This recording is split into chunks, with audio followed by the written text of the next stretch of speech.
میرے بھائیوں، آج رمضان المبارک کی مہینے کی آج 4 تاریخ ہے۔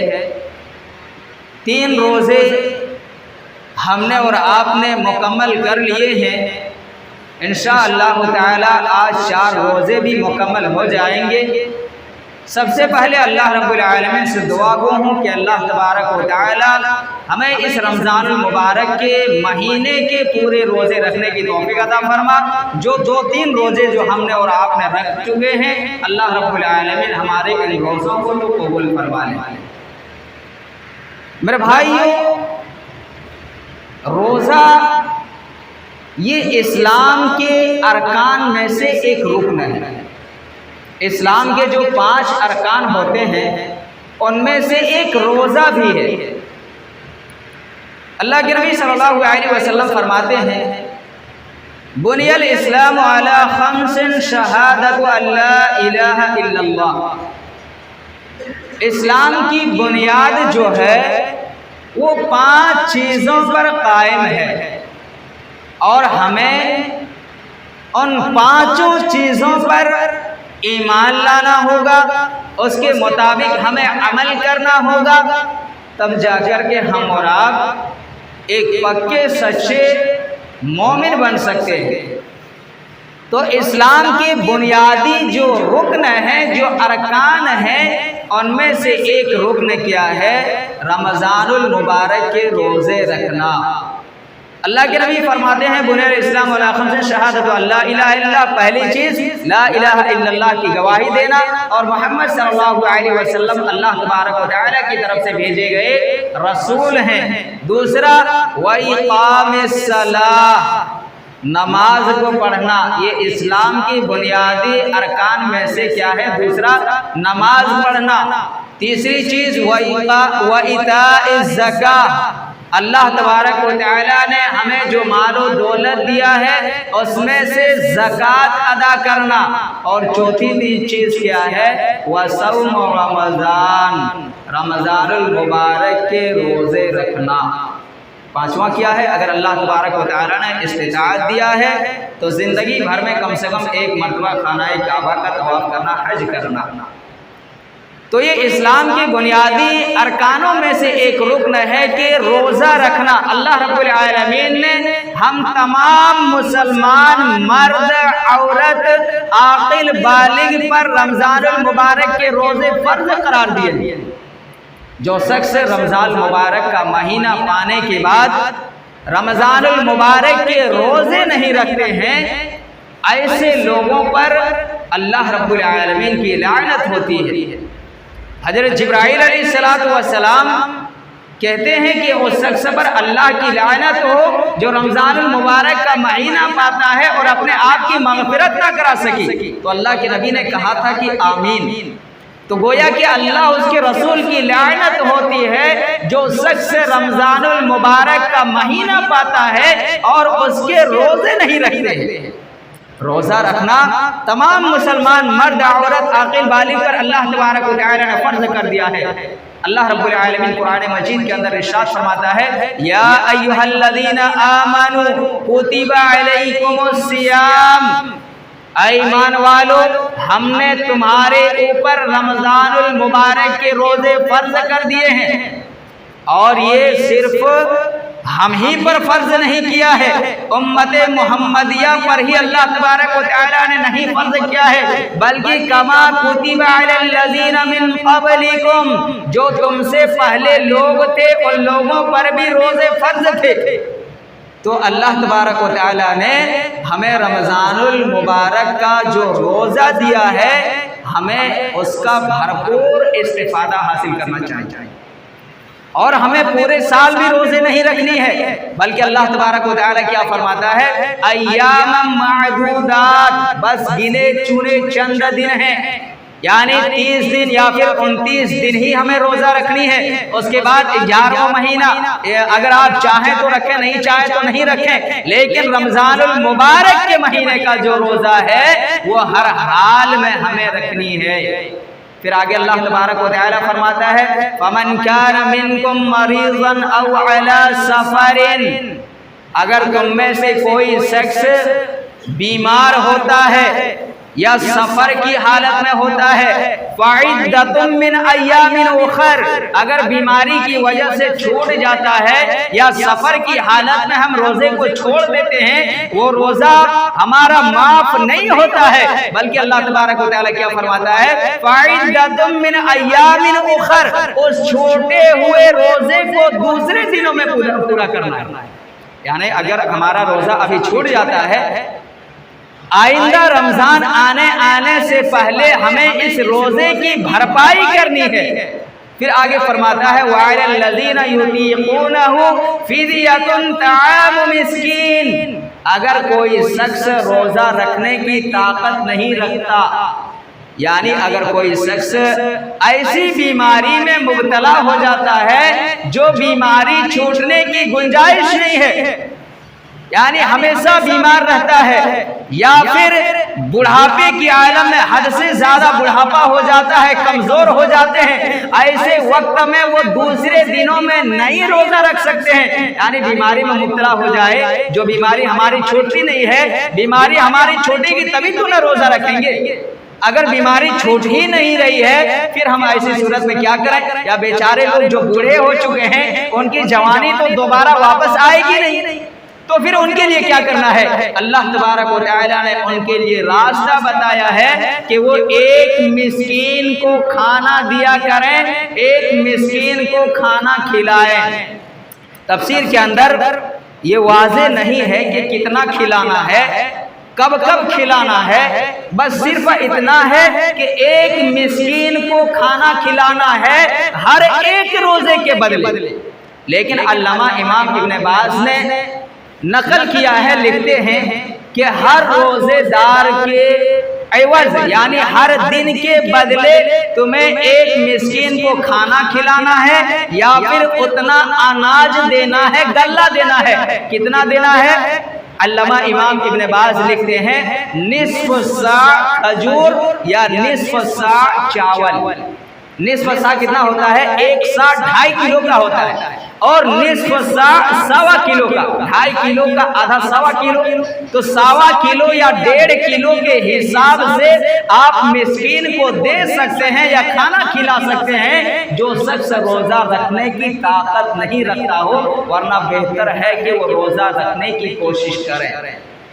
آئیے ایک دوسری حدیث دیکھتے ہیں۔ اس آیت کریمہ سے کیا پتہ چلا کہ ہر حال میں ہمیں رمضان المبارک کا روزہ رکھنی ہے اگر ہمارے اندر استطاعت ہے، طاقت ہے۔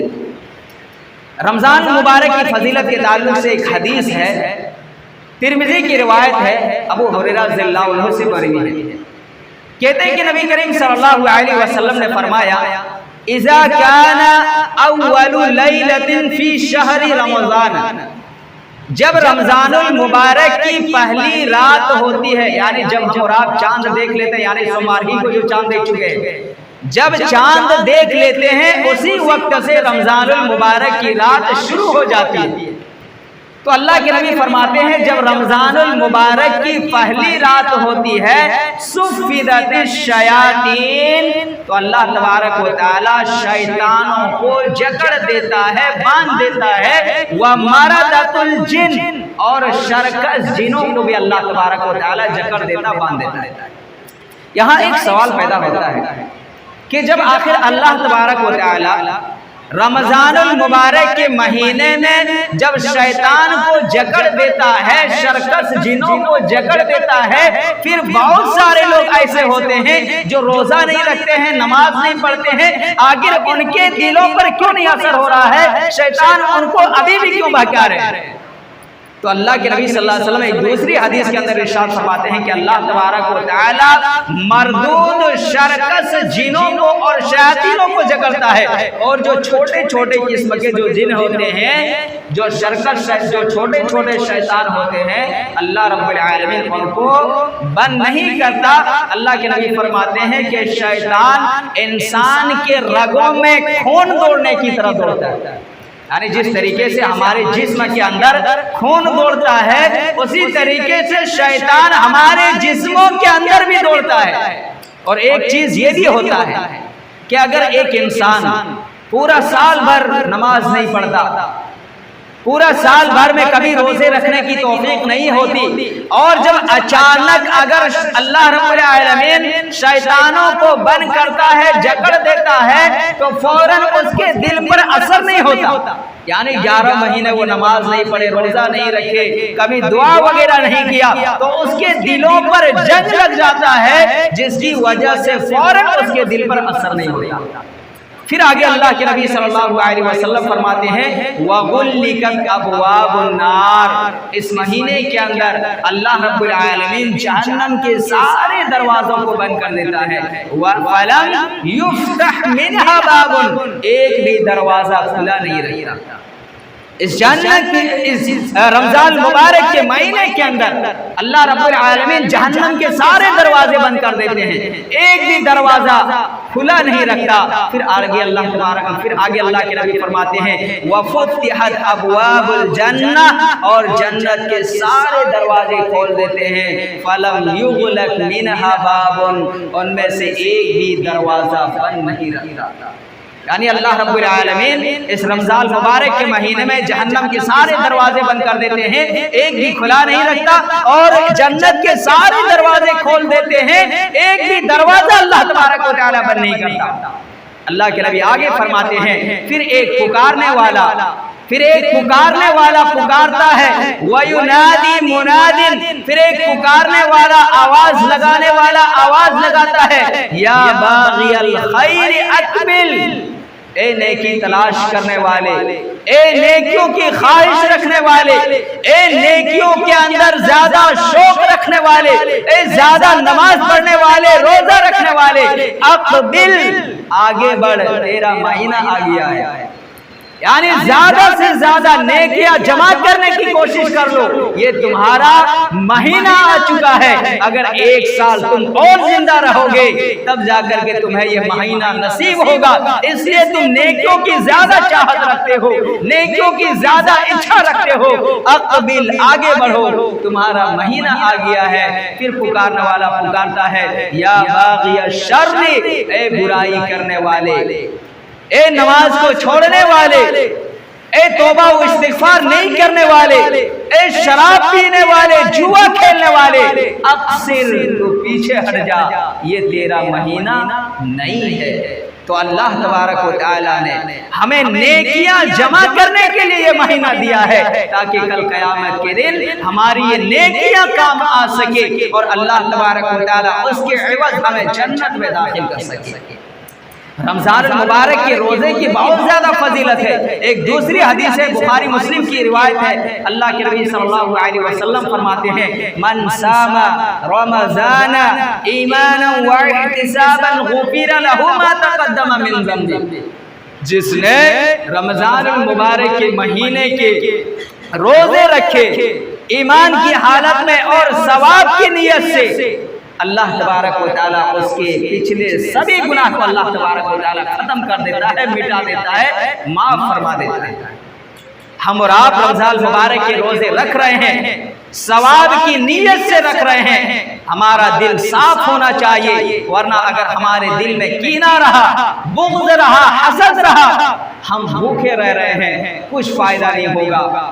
ہم اور آپ نماز پڑھ رہے ہیں، روزے رکھ رہے ہیں، کوئی فائدہ نہیں ہوگا اگر ہم اپنے زبان کو کنٹرول نہیں رکھیں گے، اگر ہم اپنے دل کو صاف نہیں رکھیں گے. ورنہ تو بہت سارے لوگ ایسے ہوتے ہیں جو ایمان نہ رکھنے کے باوجود بھی روزے رکھتے ہیں. حالانکہ ان لوگوں کا الگ الگ قسم کا روزہ ہوتا ہے، کسی کا آدھے دن کا ہوتا ہے، کسی کا کچھ پار کا ہوتا ہے. کچھ لوگ تو ہوتے ہیں کہ اگر کسی کا پیٹ نکل گیا ہے، بھائی ڈاکٹر نے ہمیں روزہ رکھنے کا حکم دیا ہے، ہماری باڈی پوری فٹ ہو جائے گی.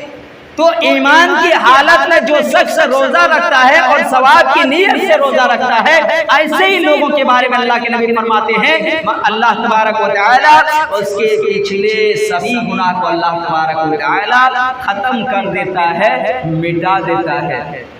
ایک دوسری حدیث ہے، اللہ کے نبی صلی اللہ علیہ وسلم فرماتے ہیں کہ اِنَّ فِي الْجَنَّةِ بَابًا، جنت کے دروازوں میں سے، یعنی جنت کے جو 8 دروازے ہیں ہم سب جانتے ہیں،